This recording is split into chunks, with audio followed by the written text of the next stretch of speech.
Power generation పై జెన్కో అధికారులతో సమీక్ష సమావేశం నిర్వహించేందుకు శ్రీశైలం వచ్చిన తెలంగాణ రాష్ట్ర ఉప ముఖ్యమంత్రి మల్లు భట్టు విక్రమార్క ముందుగా శ్రీశైలం మల్లికార్జున స్వామిని దర్శించుకున్నారు.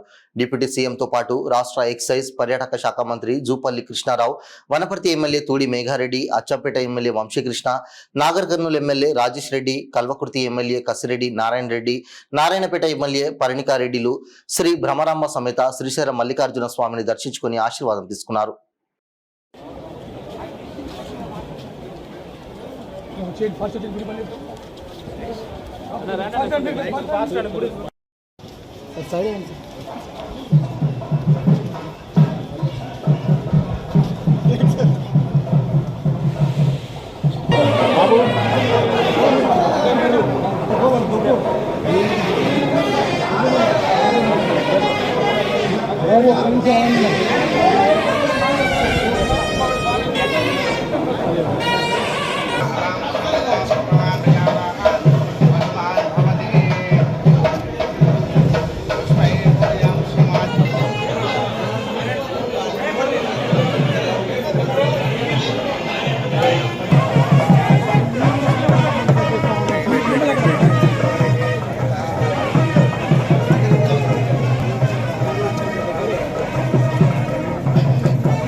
అందరికీ నమస్కారం.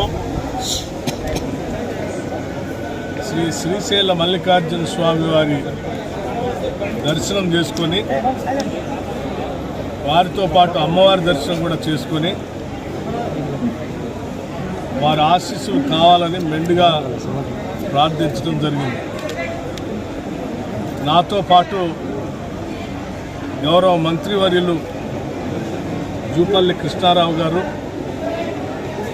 అట్లాగే శాసనసభ్యులు డాక్టర్ వంశీకృష్ణ గారు, అట్లాగే శాసనసభ్యులు డాక్టర్ రాజేష్ గారు, అట్లాగే శాసనసభ్యులు మెగారెడ్డి గారు, అట్లాగే శాసనసభ్యులు కసిరెడ్డి నారాయణ రెడ్డి గారు,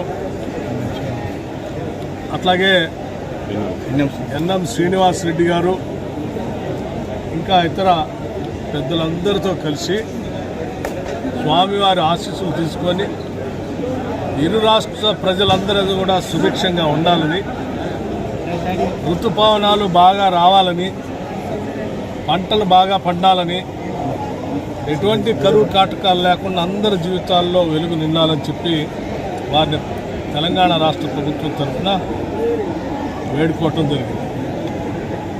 తప్పనిసరిగా రెండు రాష్ట్రాలు కూడా తెలుగు వాళ్ళు ప్రపంచంలో ఎక్కడున్నా కానీ మంచి పేరు తీసుకొచ్చి మంచి ఉన్నత స్థానాలకు ఎదిగి ఈ ప్రాంత ప్రజల అభివృద్ధి కోసం అందరూ పనిచేసేటట్టుగా బాగా ముందుకు వెళ్ళటం కోసం కావాల్సిన ఆశీస్సులు మెండుగా ఇవ్వవలసిందిగా